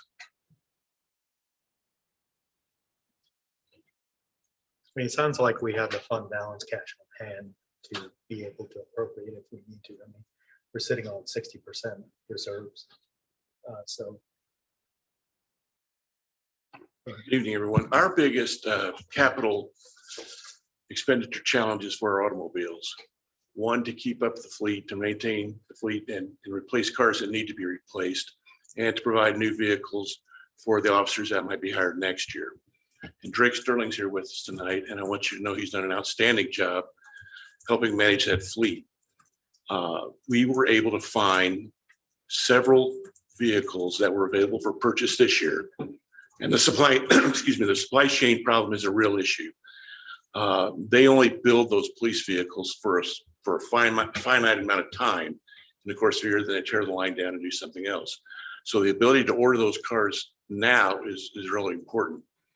So we found 7, 8, how many cars was it, Drake, this year? 8 cars this year that were available somewhere in the state, actually here in Zionsville. And our controller here was able to help us scrape together the money to make the purchase of those cars this year. We also worked an arrangement out with the dealership to order the remaining cars without having to put money down, and they'd be paid for when they come in next year. So that helps us avoid this delay in receipt of the vehicles. Another challenge relative to these police vehicles throughout the state is Dodge discontinued the Charger, and that's a very popular model used by police departments throughout the state and the country, for that matter. And that was the vehicle on the state's quantum purchase agreement. So you have a really good price for that. So now many other departments, perhaps even including the Indiana State Police who use that model, will be in the business of trying to obtain those vehicles as well. So through Drake's really good management of those vehicles and the help we received here, we were able to get those ordered. And I think once the budget's approved and those vehicles that are being built now for next year come in, we'll be in great shape. And I appreciate your support. and your willingness to help us provide for the purchase of those in advance of the approval of the budget. Not to put you on the spot, Chief, Yeah. but my understanding was you can't order something unless it's been budgeted or appropriated. Is that not right? How do we do that, Drake?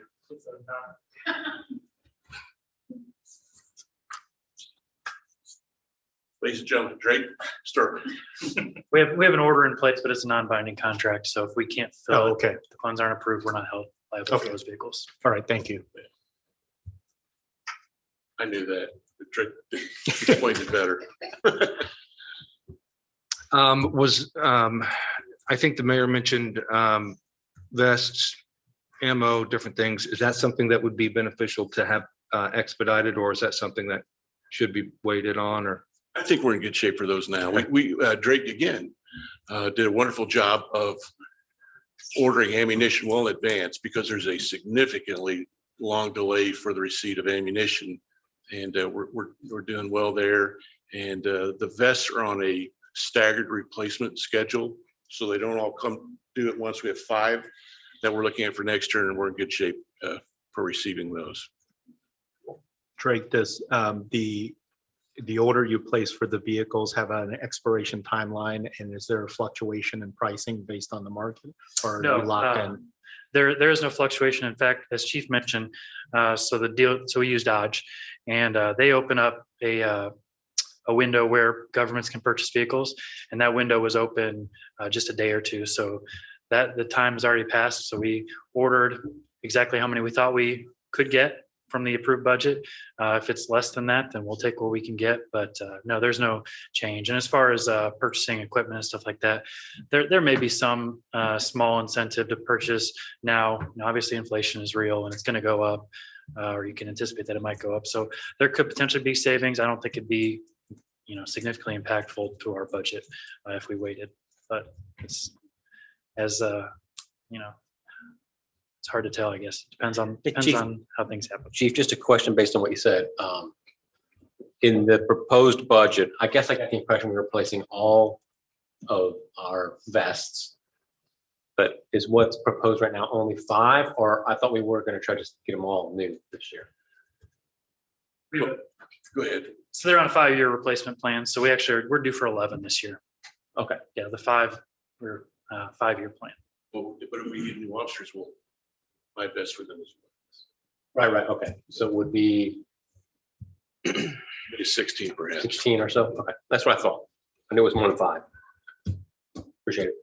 Yes. Don't go anywhere, Drake. So like we have a fire equipment replacement fund that gradually builds revenue over time, and then we have a big purchase and that draws that down.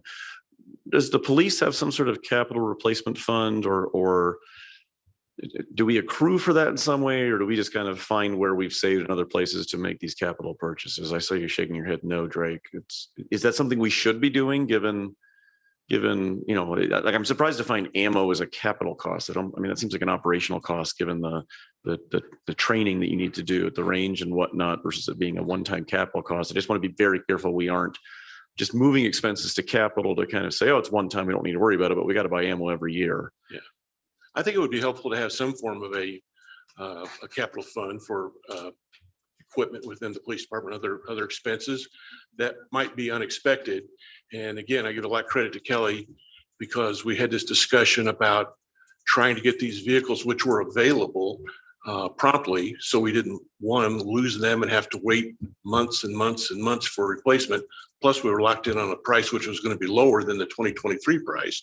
And she was able to work through, she could explain it better than I can probably, but find the money elsewhere within the town budget to support the purchase. I appreciate Kelly doing that, and I'm glad there is funds available, as you or other department heads are coming up with solutions that maybe are not in the budget, but will save the town money by acting now. That's where I think the appropriation process is very effective. And I think to President Plunkett's point, we've been very receptive. So, if there are things we can do now, if we've got the cash in the bank now, I hesitate to wait till the next budget if we could do it now. And same thing next year, right? If there's things we need in 2024, but we can get them in 2023 and we can afford them and prove we can afford them, I'd want to hear those now. I want that partnership to say like, hey, we can save 10 grand a car if we buy 5 cars now. All right, let's appropriate that money now rather than just having it as a one-time capital expense in the budget 3 months later. So. Sir, and that's exactly what happened. We did save a significant amount of money by going ahead and finding a way to purchase those now and waiting until the budget's approved next year and buying through the bid process or through the QPA. And are those cars covering the officers in your budget, the 5 officers, new officers in your budget, or are those just replacing the existing ones? So and I know you've already, all of that, we've seen the expense of bringing on a single officer. It's more than just his or her salary. It is the car, equipment, uniform, whatnot. And so all of that's already baked in. Right. The number of vehicles that we've ordered this year are designed to help replace vehicles which are due to be replaced.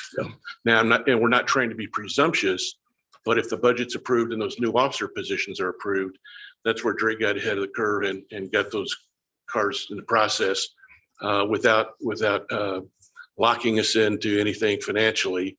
And those new vehicles will be for the new hires as well. Now, having said that, the new hires probably will not get brand new vehicles. We'll rotate those down and they'll get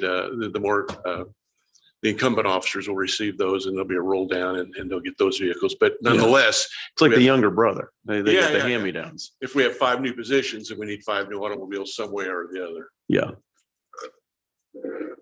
Thank you. I support those new officers, by the way, in the budget. So thank you. We appreciate that. Thanks.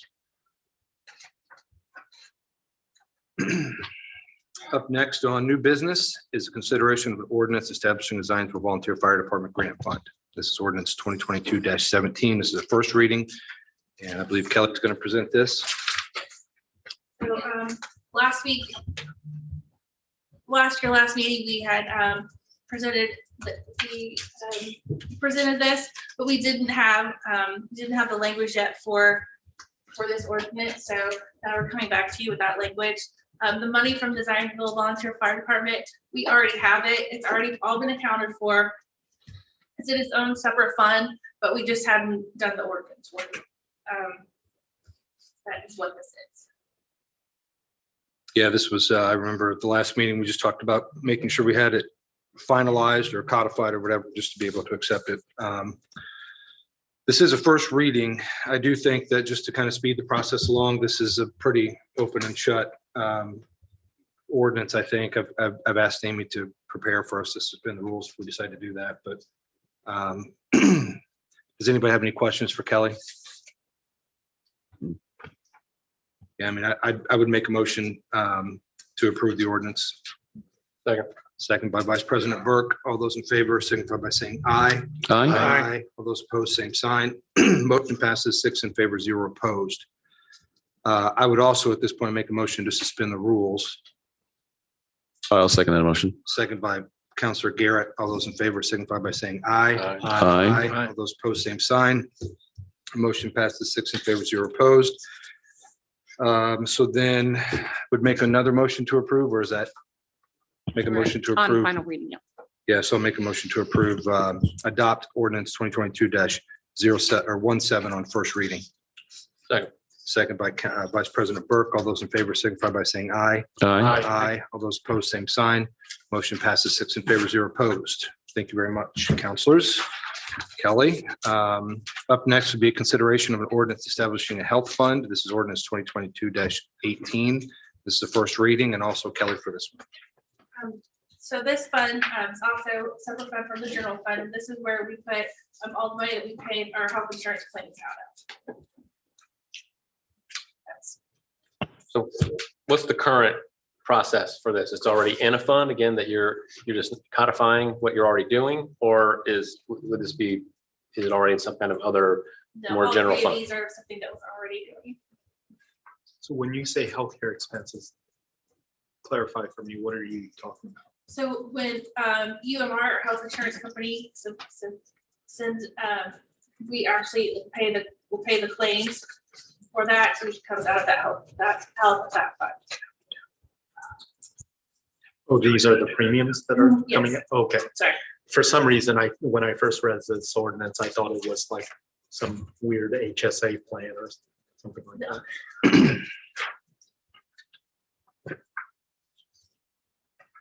Any other questions for Kelly? I make a motion to approve.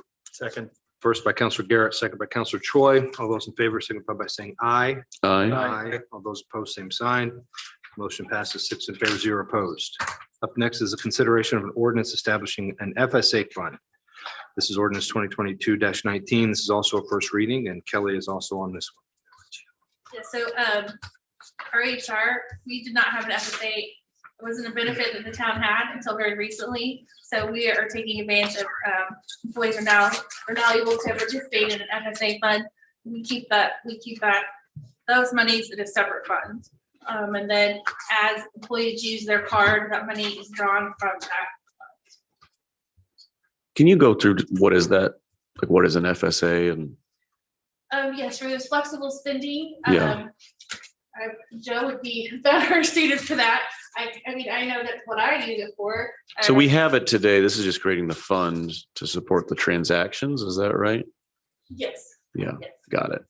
Do you just want to go through it real quick, Joe, just so we're on the same page? Different kinds, there's health, a limited health, and a dependent care.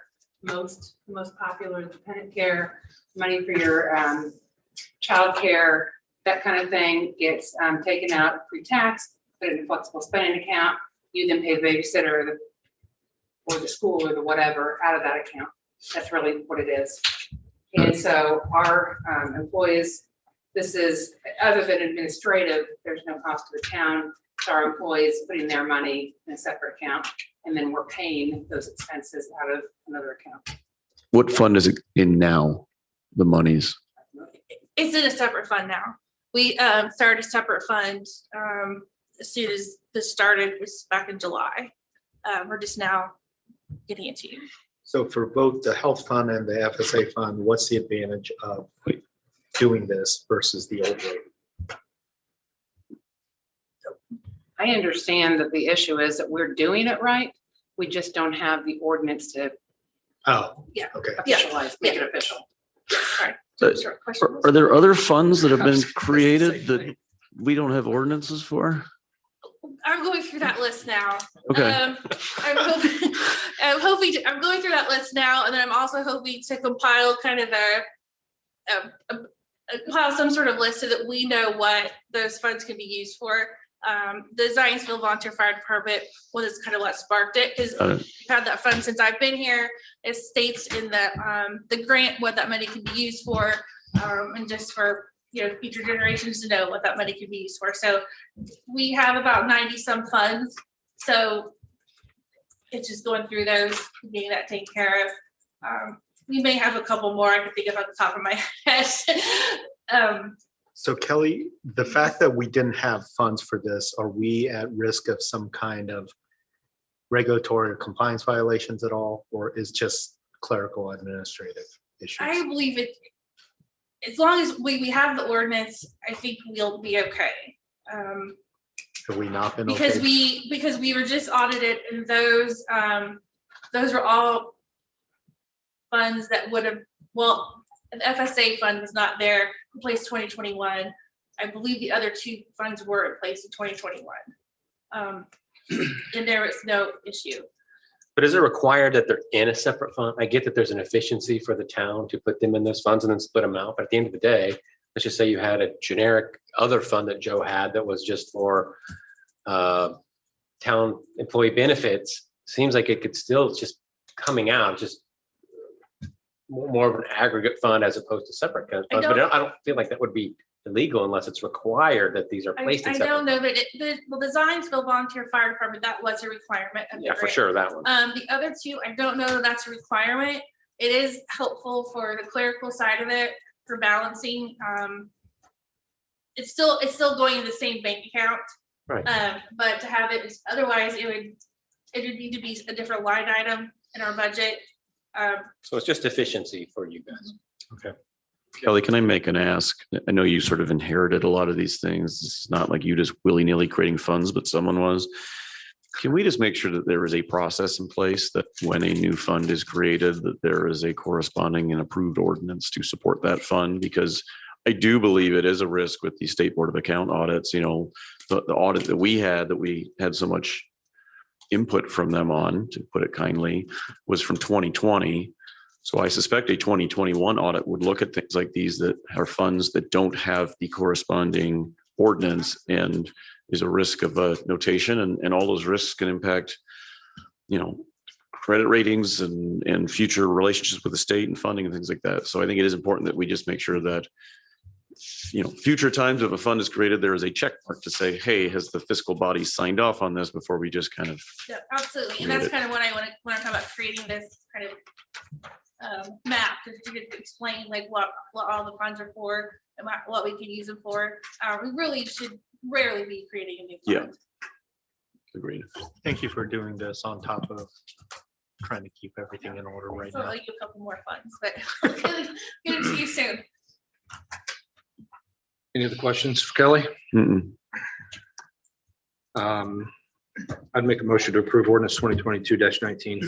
Second. Second by Counselor Choi. All those in favor signify by saying aye. Aye. All those opposed, same sign. Motion passes 6 in favor, 0 opposed. Up next, thank you very much, Kelly. Up next is other matters. I just, go ahead, sorry. We're not doing the 3-step process on, Not on those two. okay, Yeah. all right, just making sure. As it relates to other matters, I just want to point out, we have a process, a deadline specific to our town council meetings and the agenda, and those deadlines are in there for a reason. That deadline is the close of business the Monday before the town council meeting, so that we would have an entire week to be able to digest this material, and be able to ask questions, so that these meetings can move along efficiently and cleanly.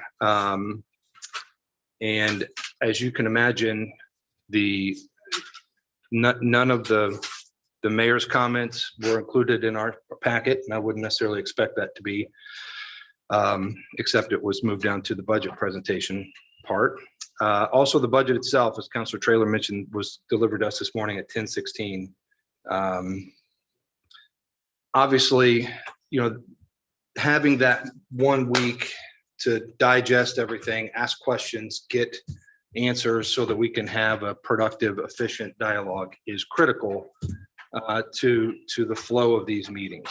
The deadlines are there for a reason. I've made the mistake, and I'll apologize to this council for things like today, where I've allowed things on the agenda that weren't put on the or weren't submitted to the town council in time. You'll recall a couple of months ago, we had a parks presentation where they did not give the information, did not have that detail, and we did not allow that bond request to be added. I will apologize to the council for allowing this budget process to be so disjointed, including today's meeting. Moving forward, and I know Kelly and Tim and hopefully the mayor is watching online now, I would just say that whatever documentation we need for the town council meeting at the next meeting, we need to have that by the deadline, so that we have plenty of time to ask questions, get responses, and work together as much as we possibly can on this deadline. If we don't have that, I will not be including it on the budget, or I mean on the agenda. So questions or I anything support from that. council? Not on that. I do want to talk about what happened with the mayor a little bit here. I have very, very little patience for lies. I mean, we can disagree on anything, but she stood there and intentionally misled people about our legal spending. Intentionally misled them. When called on it, she just pointed out the semantics of how she's getting around it. So her little loophole of how it's okay for her to do this. But any reasonable person understands what she was trying to do. She was trying to mislead the public on our spending. It is a pattern of dishonesty, misleading people, holding back facts when it's convenient for her, and on occasion, just straight up lying. There is no reasonable avenue for removing a mayor in this state, unfortunately.